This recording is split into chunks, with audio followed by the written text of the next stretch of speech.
이제 선거 결과가 정말 조작됐고 의도적으로 저 미국에 있는 석학부터 해서 대한민국에 있는 박성현이라고 하는 서울대학교 명예교수, 통계학 박사님, 이분이 대한민국 통계학 학회장을 영입했던 분들도 대한민국 선거 결과는 하나님이, 그럼 하나님을 표시는 주지 않았지만 신이 이렇게 빚내지 않으면, 의도적으로 하지 않으면 나올 수가 없는 통계다 했는데, 어쨌든 지금은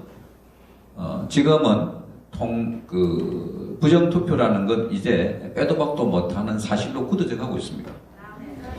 그리고 이제 아까 말씀하신 미베인 교수, 미시간 대학교, 이분도 두 번, 세 번 해보니까 그게 프로드 일렉션, 대한민국의 코리아 팔레멘터리 일렉션 2020, 2020년 한국의 선거를 분석을 해봤는데, 이분이 예일대학교, 하버드대학교 석학입니다.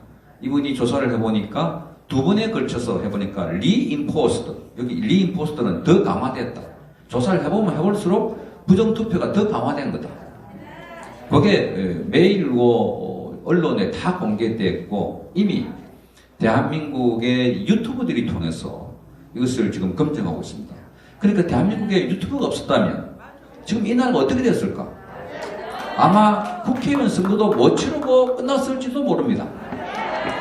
그런데 지금 이분들, 우리가 교통비도 챙겨드리는 것도 아니고 차비도 드리는 것도 아닌데 매 순간마다 이거 와서 중계를 하지만, 또 중계하는 거 보면 노란 딱지를 붙여요. 저도 최근에 성창경 TV를 시작했는데 제가 방에서 허름하게 하지만 한 10개 중에 8개가 노란 딱지가 붙어요. 이렇게 광고를 못하게. 어쨌든 탄압을 하지만 진실은 숨길 수가 없다. 네. 그리고 부정투표 관련해서 여러분들이 기사를 썼는데, 제가 이 언론 관련해서 부정투표 하나를 소개해 드릴게요. 그제 제가 여기 사랑제일교회 정광훈 목사님 인터뷰하기 위해서 오는 길에 지하철에서 검색을 쭉 했는데 중앙일보에 부여에서 부정투표 투표 개수기가 기계가 이상하다. 제목이 그랬습니다. 기계가 이상하다. 선관위는 별거 아니다 했는데, 기사를 쭉 읽어보니까 A4 용지로 이걸 인쇄하니까 6장이 됩니다. 6장. 굉장히 많은 기사입니다. 핵심은 뭐냐면 정진석 후보가 미래통합당이고 박수현이가 더불어민주당인데, 거기에 옥상군이라고 하는 관내 사전투표가 한 450여 표가 된다고 합니다. 그걸 조사를 했는데, 기억하기로 이 사람들이 그 지역은 정진석이가 유리한 지역인데 박수현이가 180표가 나왔고 정진석이가 100표 정도 나왔다. 그러니까 정진석이가 80표가 진 상황인데, 그런데 그 개표 참관인들이 지켜보니까 이런 비닐봉지로 더불어민주당은 또 묶음하고 미래통합도 묶음한데, 이걸 더불어민주당을 보니까 그 안에 전진석 표가 많이 들어있다는 겁니다. 그래서 이거를 다시 분류해서 개표하자 했더니 결과가 달라진 거예요. 그 달라진 결과가 어떻게 나오냐? 정진석이가 80표 마이너스에서 플러스 11표가 되었습니다. 엄청나게 간 거죠. 그래서 거기 기사입니다. 그래서 이 사람이 의심스러워서 또 다른 참관을 찾아가서 봤는데, 그 사람은 자기는 다른 지역에서 2번께 1번으로 가는 거를 조사하는 묶음받아 적게는 30장에서 60장씩 가져왔다. 요게 제가 이따가 한번 보십시오. 성창경 TV에서도 직접 이 기자를 제가 통화를 했습니다. 이 기사를 쓴 문제는 뭐냐면, 이렇게 해서 정진석의 투표한 것이 이긴데도 불구하고 왜 이렇게 됐냐? 그래서 이제 선관위에서 다시 돌렸습니다. 기계를. 그러니까 전체적으로 2,400여 표 차이로 정진석이가 이겼습니다. 그래서 당선이 됐습니다. 그런데 당선이 되고 난 뒤에도 이게 그 마을에서 쭉 도니까, 선거가 끝나고 난 뒤에 몇 주 지난 뒤에 중앙일보 대전의 총책임을 맡고 있는 기자기에 들어와서 제보가 들어왔답니다. 직접 본인이 만났습니다. A 만나고 B 만나고 C 만나고 마지막에 부여 선관위에 들어가 봤더니 부여 선관위가 재개표했다. 한 이유는 거기에 무효표 3표하고 무소속 3표와 기권 무효가 된 표가 섞여 있어서 그거를 가른 얘기했다. 그런데 거기 있는 사람들 다시 조사를 인터뷰했습니다. 그 제보한 사람들. 자기들은 무효표, 무소속은 전혀 관계없다. 창간이라는 것은 자기 소속되어 있는 그 후보표가 도중 맞았나 안 맞았나 그걸 보는 겁니다. 그러니까 그건 엉터리다. 그런데 다시 그 컴퓨터를 맞췄던 사람들을 보니까 이 사람이 증언하기를 노트북으로 작업을 하고 있다가 연결돼가지고 이렇게 했는데 껐다가 켰다. 그런데 그 노트북 만졌던 사람을 직접 만났습니다. 공익요원입니다. 그랬더니 끈 건 아니고 데이터를 지웠다. 이렇게 얘기를 해서 종합적으로 보니까 이거는 전형적으로 얼마 전에 조수아, 바실리아 TV, 공병호, 그죠? 그 다음에 가로세로 연구소 등등에서 우파 유튜브들이 주장한 내용과 거의 일치한다. 표가리 내지는 여기 표 몰아주는 거. 그래서 제가 오는 과정에 제가 생방송으로 실시간으로 이걸 봤습니다. 중간일보 났습니다. 하고 보도를 했습니다. 자, 그러면 그 기사가 나온 시간이 그날 아침 05시 01분입니다. 그러면 종이신문은 보통 저녁 8시, 9시 되면은 마감을 합니다. 밤새 찍어가지고 돌려야 되니까. 그러니까 아침 5시에 이게 기사가 올라왔더라고요. 그러니까 종이신문은 그 다음날도 안 나왔어요. 그래서 그 다음날, 그러니까 제가 그 기사를 본 그 다음날은 야, 이게 특종이니까 크게 나오겠다. 그것도 기사의 단독이라서 났습니다. 6장을 썼으니까 사진까지 포함해서 엄청 많습니다. 디테일하게. 그런데 신문에 전혀 기사가 없어요. 제가 수소문을 해서 이 김방현 기자님을 통화를 했습니다. 100% 맞다, 사실. 그런데 왜 기사가 안 나오냐? 했더니 저도 언론이지만 취재를 하는 부서와 취재해가지고 넘겨주면 이거를 가지고 신문의 1면에 낼 것인가 2면에 낼 것인가 토업으로 쓸 것인가 좁게 쓸 것인가는 따로 결정합니다. 왜? 기사를 쓴 사람들은 전부 다 자기 기사가 중요하다고 생각하기 때문에 이거를 토업을 해주세요. 이거를 기사를 크게 키워주세요. 이러기 때문에 독립적으로 부서를 달리해서 여기서 여기 넘겨주는데 이 부서는 완전히 다릅니다. KBS도 마찬가지입니다. 취재 오면 취재한 기자는 만들어가서 테이블 넘겨주면 여기서 보고 아 이거는 오늘 9시 뉴스 토업으로 가자. 이거는 9시도 안 되게 빼버리자. 결정은 여기서 합니다. 부서가 달라요. 근데 이 사람은 이렇게 이야기합니다. 저는 취재했을 뿐이고 편집해서 내는 부서에 알아서 판단하실 건이 아니겠는가? 아주 조심스럽게 말합니다. 저는 기자 생활을 30년 한 사람으로서 이걸 어떻게 보느냐? 굉장한 압력을 받았다.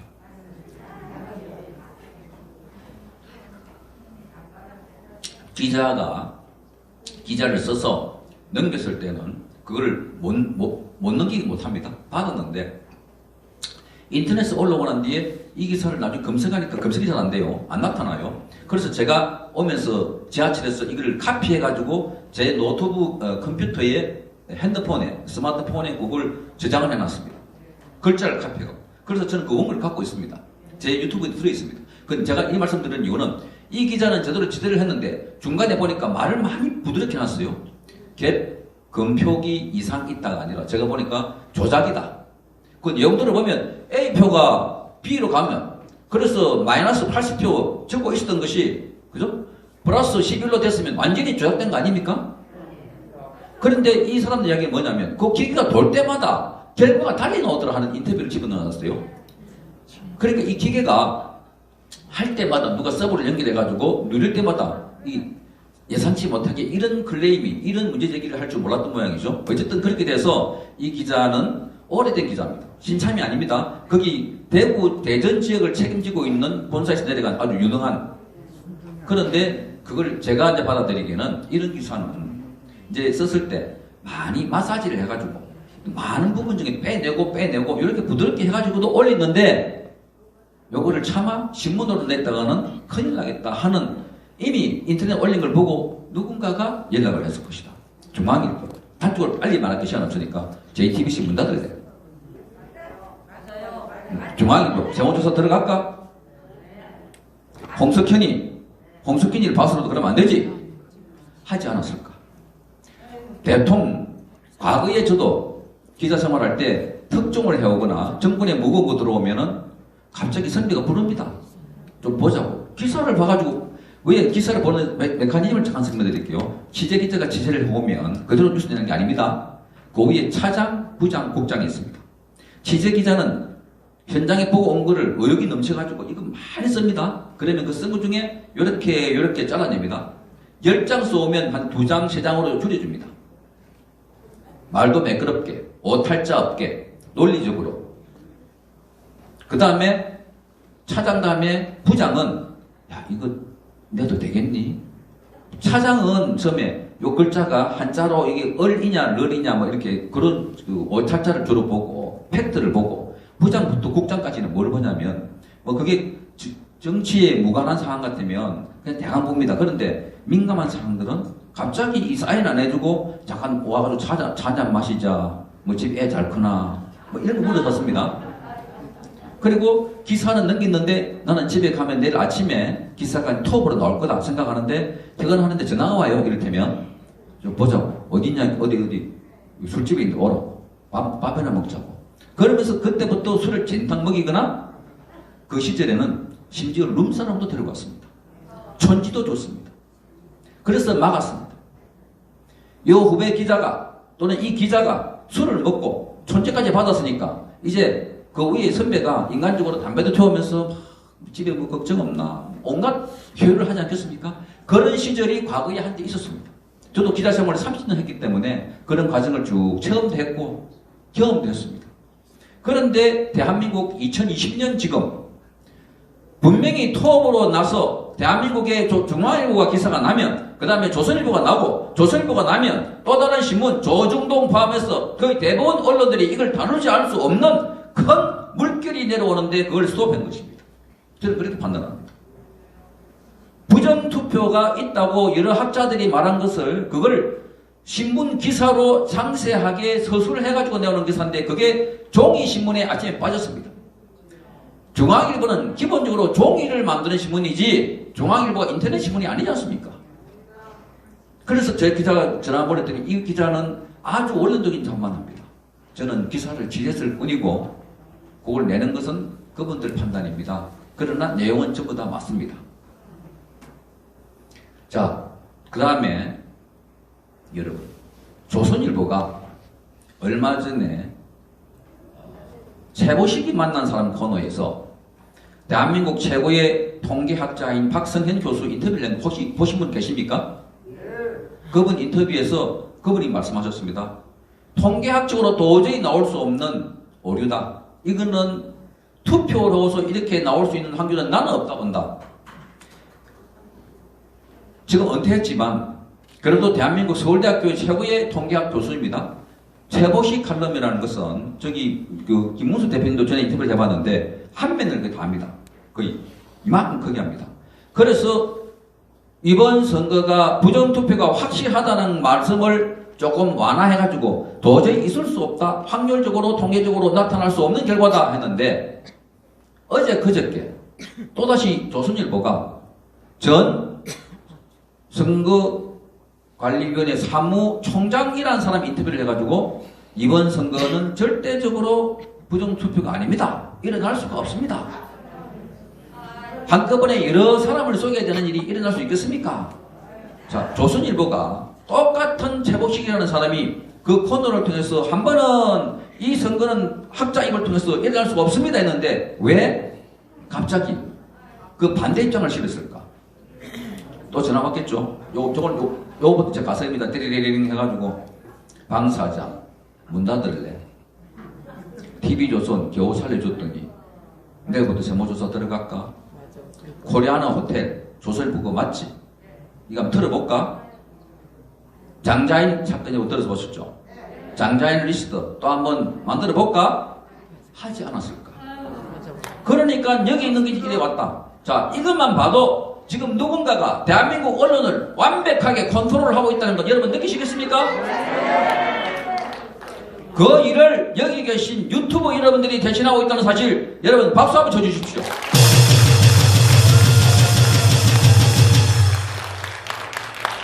만약에 유튜브가 없었다면 조국 사태도 덮어졌을 것입니다.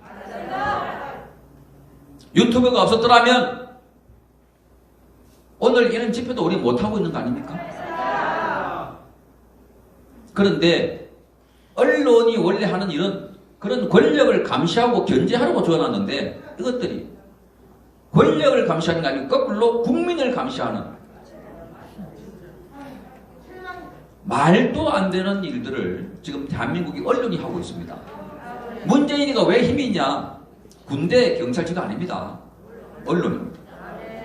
오늘 대한민국의 KBS, MBC 등 조중동이 한 3일만 톱뉴스로 4월 15일 총선이 부정선거였다는 것을 63대 36, 그 다음에 개표기에 USB를 꼽는 칸이 있다는 걸 밝혀줬습니다.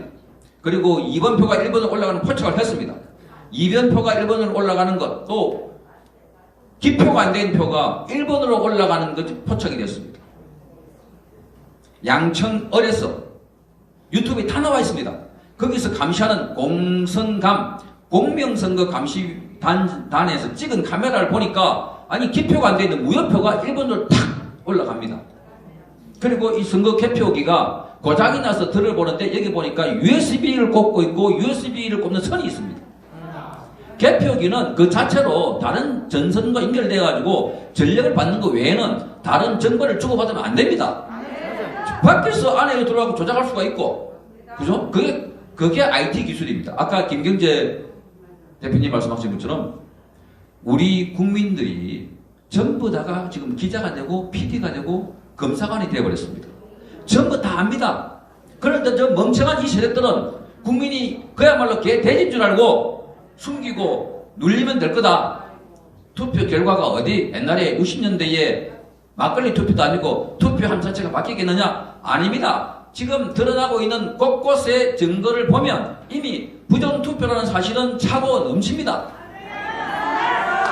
그래서 이제 더 이상 부정투표 시비는 하지 않겠습니다. 이미 문제는 이제 이 정권이 얼마나 교묘하게 이걸 숨기고 그 다음에 덮어 씌울까.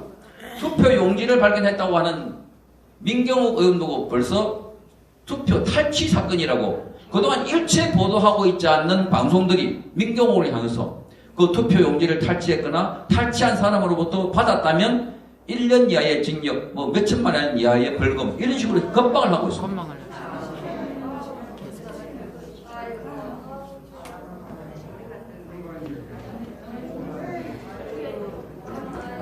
그래서 이 투표 부정선거는 대한민국 전체를 흔드는 겁니다. 초등학생도 반장을 뽑을 때 투표를 통해서 반장을 뽑기 때문에 부정선거라는 것이 드러나면 선거 다시 하자가 아닙니다.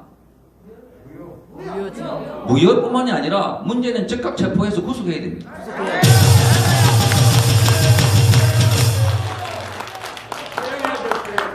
아마도 이 정권이 저지른 재상을 보면 지금 있는 감옥보다 한 5배, 10배를 더 건물을 지어야 될 것 같습니다.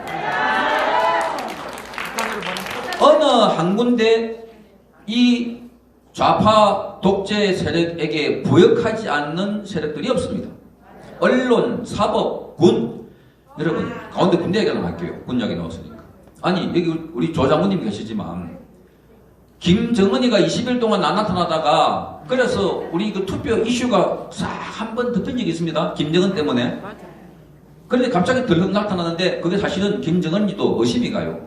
영국의 더 선이라는 잡지에서는 아니다, 가짜다, 더블 김정은, 더블. 맞아, 복제. 페이크. 그런데 김정은이 나타난 그 다음날 우리 GP를 창수 총을 쐈습니다. 그런데 여기서 대응하기를 20분쯤 뒤에 우리가 응사했다고 합니다. 경고, 방송, 경고, 사격. 그 왜 넣었냐? 그러면서 여기 우리 군에서 뭐라고 합참이 발표했냐면 이거는 우발적인 사고다. 의도적인 사고가 아니다. 그러면서 4가지 이유를 들었습니다. 첫째, 날씨가 흐려서 도발하기가 어렵다. 둘째, 농민들이 한가롭게 지내고 있어서 뭐 전쟁을 한다거나 도발할 상황이 아니다. 셋째, 북한 병사들이 교대 근무할 시간이어서 사격하거나 도발할 상황이 아니다. 네 번째, 우리가 있는 GP가 굉장히 유리한 고지에 있어서 굳이 저기서 우리에게 도발할 이유가 없다. 따라서 이거는 북한에 의한 실수다. 우리 군이 이렇게 밝혔습니다. 그리고 그것도 못 믿겠다 하니까 뭐라 하지 않습니까? 그 다음날 북한 군끼리 통신을 하는데 감청, 예를 드는 거 있죠? 감청을 해보니까 동무, 총기 관리 잘하라고. 그러니까 ASP에서 자기들끼리 동무, 총기 관리 잘 하라고. 이런 류의 통화 내용이 감청이 돼서 봐라, 실수다. 이렇게 주장하고 있는데 또 하나 더 놀라운 사실. 그런데 20분 만에 사기한 게 아니었어요. 어제 기사 보니까 32분 만에 사기한 겁니다. 왔을 때 즉각 대응을 해야 되는 게 교전수칙 아니겠습니까? 특히 최전방이면, 그죠? 소대장 지휘하에. 그런데 그거를 중대장, 대대장, 사단장한테 보고해가지고 그러면 경고방송도 하고 경고사격하라 그랬는데 정작 사격을 했을 때 총알이 안 나온 겁니다. 왜? 고장이 나 있었어요. K6라고 저기가 쏜 게 고소총, 고사포 같은 겁니다. 헬기 쏘고 하는데 큰 거예요. 거기에 맞춰 우리가 보탄을 눌려가지고 컴퓨터를 작동하는데 눌러도 아무리 눌러도 안 나가는 거예요. 그래서 그보다 단계가 낮은 K3 맞나요? 장군님 이따 말씀해 주십시오. 틀렸습니다. K3인가 5 가지고 다시 사격인데 그때 나갔다는 겁니다. 조사를 해보니까 이 우리가 K6에 여기 방아실 당기면 퐁 쳐서 화약을 때리고 화약이 터지면서 총탄이 날아갑니다. 요거 땅 치는 요 공이 요게 구슬이 깨져 있다는 겁니다. 우리가 방위비를 얼마나 많이 걷어갖고 저 위에 보냈는데 그것도 최전방 GP인데 아니 군의 핵심 무기가 요게 공기가 깨진 줄도 모르고 북한이 사격을 안 해왔으면 가만히 있다가 전쟁이 나도 총알이 안 나가는데요. 이게 대한민국의 군대 맞습니까 여러분? 그러는 사이에 우리 육군본부에 있는 하사관과 장교는 저 이태원에 있는 게이클럽 가가지고 밤새 춤추고 놀다가 확진자한테 돌아왔습니다. 여러분 이게 군대가 맞습니까? N번방이라고 해서 여성들의 이상한 사진을 돌려보는 그 범죄 공범자가 경기도에 있는 현역병 그것도 막사 안에서 그 짓을 내반 안에서 하다가 구속됐습니다. 하사관을 휴가 보내주는데 멀쩡하게 남대로 갔다가 돌아올 때는 저 여군이 되는데요. 여군으로 보내달라고. 이렇게 말하는 군대 이게 대한민국 60만 대군 우리가 이걸 믿고 여러분 밤을 잘 수가 있습니까?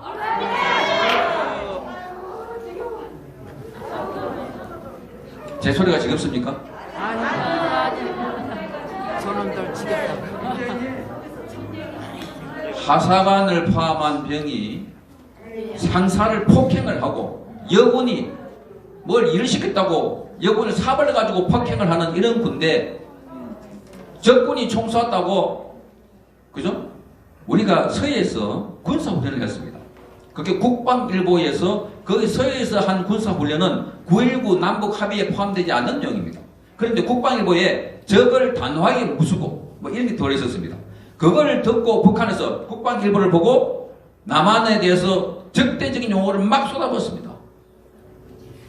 이 남한 뭐 무도한 것들 그러니까 청와대에서 즉각 그 관련 군 핵심 장교들을 불렀습니다. 왜 그런 기사가 나갔냐고. 여러분 이것이 북한에 있는 청와대입니까? 대한민국에 있는 청와대입니까? 문재인이가 대한민국 국군의 통수권자입니까? 인민군의 통수권자입니까? 도대체 이걸 믿고 대한민국 국군의 통수권자라고 우리가 권한을 줄 수 있겠습니까? 당장 끊어내야 하지 않겠습니까?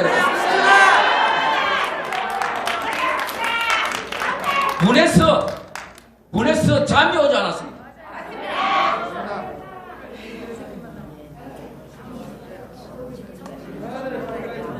지금 문제가 되고 있는 위안부 할머니 사건 이 이야기만 마치고 들어가겠습니다. 제가 오늘 조금 시간을 조금 많이 가도 양해해 주십시오.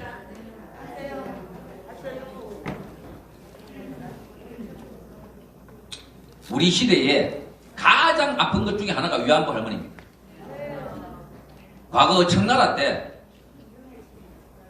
병자 오란 여자 와가지고 저 떼놈들이 들어와서 우리 여성들을 막 데려갔을 때 공녀 뭐 그리고 많이 갔습니다. 그리고 나중에 풀어줄 때 환향녀라고 고향에 돌아온다고 화양년이라고 했습니다. 집에 못 들어왔습니다. 몸이 더럽혀졌다고. 그래서 한강물에 빠져 죽고 낙동강물에 빠져 죽고 몸에다 들고 하니까 그때 임금이 지금부터 대신을 포함해서 환향녀를 받지 않는 집안이 있으면 처벌하겠다. 그렇게 해서 집에 들어왔습니다. 그래도 못 견뎌서 자살했습니다. 나라가 힘이 없으면 제일 먼저 당하는 게 어린이와 여성들입니다. 일제시대에 이 나라 힘이 다 빠져가지고 그 험난한 시대에 꽃다운 나이에 끌려가가지고 일본군들의 위안부가 됐던 그 할머니들을 위한다고 그렇게 재단을 만들고 30년 동안 무려 1,400여 차례 이상이나 매주 수요일날 그 자리에 어린애들 들고 나오고 청소년을 들고 나오고 할머니를 체험한다고 성노예라는 표현을 쓰면서 모금을 하고 코올리개들의 저금통까지 받아서 만든 저 단체 44년 동안 49억 원을 받았는데 정작 할머니에게 쓴 돈은 9억 원 18%밖에 안 된다는 겁니다. 그리고 이 단체를 이끈 이 사람들은 뭐 했냐? 그러니까 홍보하고 활동했다는 겁니다. 오늘 아침에 조선일보에 난 기사 안양 어디인가 현대중공업이 10억을 주었어. 거기에 7억 5천만 원짜리를 할머니들이 쉼터를 만들었습니다. 정원도 있고. 기자가 가서 취재를 했습니다. 주민들 이야기가 여기에 할머니가 올 때는 1년에 한 번 아니면 2번. 할머니 없다 여기. 누가 사냐? 지금 여기에 문제가 되고 있는 윤미향. 윤미향 맞죠? 네, 맞아요. 윤미향의 아버지가 살고 있는 겁니다. 거기에. 거기다가 그 내부에 누가 고발을 했는지 안에서 술판을 벌이는 윤미향과 그 일당들, 그 단체들이 가서 거기에서 무슨 행사를 했는지 숯불에다가 돼지고기에다가 바베큐 뭐 같은 거 있잖아요. 그걸 구워가지고 사진 찍고 폭탄도 술 마시고 하는 그런 장소로 변해버린 것입니다. 펜션으로. 그리고 또 하나 더. 곽예남이라고 하는 할머니가 얼마 전에 돌아가셨습니다. 94살입니다. 이분도 위안부 할머니가 거의 대본 다 그랬듯이 자식이 없습니다. 결혼을 못하니까요. 그래서 처절한 정말 가슴에 한을 품고 본인이 위안부라는 걸 숨길 수도 없고 숨겨도 씻어지지 않는 고통과 아픔 그 세월을 몰래 살아왔는데 도와주겠다고 오니까 그게 기댄 거 아닙니까? 그런데 쉼터는 그런 식으로 자기들 술판을 만들고 놀이터를 만들어버렸고 정작 곽예남 할머니가 돌아갔을 때 장례식 이 윤미향이 오라고 전화했는데 안 온 거예요. 그런데 장관이 누구냐? 여성 장관이 진선미가 온다니까 같이 따라왔다는 겁니다. 그러면서 윤미향이가 장례비 쓰라고 부주 5만원 그 기부 단체 이름으로 20만원 합의 25만원 진선미는 부주도 안 됐다는 겁니다. 그래서 이 할머니의 수양딸 돌보고 있던 여성분이 진선미에게 제대로 장사를 지낼 수 있도록 국가에서 좀 도와달라. 그러니까 진선미가 하는 말 그런 관련 규정이나 법이 없습니다. 못 도와준다는 겁니다. 그래서 이분이 개인으로 1,400여만 원 그리고 부주 들어오고 400여만 원 해서 1,800만 원 정도 가지고 장사를 지냈다고 합니다. 그런데 이 정의연의 장부를 보면 할머니들에게 부주에 쓰라고 아니 장례에 쓰라고 750만 원을 지급됐다고 국세청 홈페이지에 게시가 되어 있다고 합니다. 그러니까 지금 돈을 어디서부터 누가 걷어가지고 어디에 썼는지 더욱더 분노스러운 것은 문재인이가 이 위안부 할머니들을 뻑하면 청와대 불러가지고 위로하고 껴안고 위해준다고. 정작 돌아가실 때 위안부 할머니에 대해서는 제대로 장례비도 없어가지고 좀 도와달라고 하니까 진선미 여성부 장관이라는 자는 그런 관련 규정을 한번 찾아볼 게 없는 것 같은데 그걸 못 받았다는 겁니다. 그런데 이 진선미가 국회의원 시절에 있을 때 여성 장관을 불러가지고 이 위안부 대책이 있냐고 막 따졌습니다. 그리고 이 여성부 장관이 되고 난 이후에 진선미가 그 집회에 가지고 눈물 흘리는 것들이 보였어요. 제가 그걸 유튜브에 공개했습니다. 눈물 흘리는데 저게 과연 눈물이 맞나? 네가 사람이야! 분노가 튀어오릅니다. 문재인과 김정숙이가 위안부 할머니를 껴안고 있는 장면이 보였습니다. 그 할머니를 청와대 모집해가지고 껴안고 있는 걸 봤습니다. 도대체 이게 사람이냐? 사람이 문제라고, 공정과 정의가 문제라고 그렇게 외쳤던 이자들 할머니들만 고로시 이용해 먹고 이제 돌아가시니까 용도 펴겠다고 쳐버리는 거 아닙니까? 또 사진을 찾아보니까 문재인이가 대통령 되기 전에 후보 시절에 할머니들 무덤에 가지고 꿇어앉아가지고 비스를 만지고 있어요.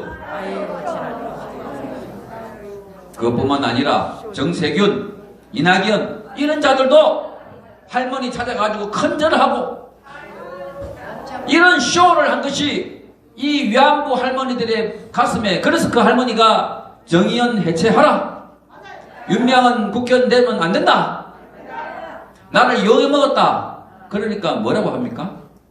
이 정당에서는 그래도 이 윤명을 쓰라 않으면서 이렇게 말합니다. 누군가가 뒤에서 배후에 조정했다. 그 조정한 사람이 이번에 더불어민주당 위성정당에 윤명과 같이 똑같이 신청했는데 떨어졌다.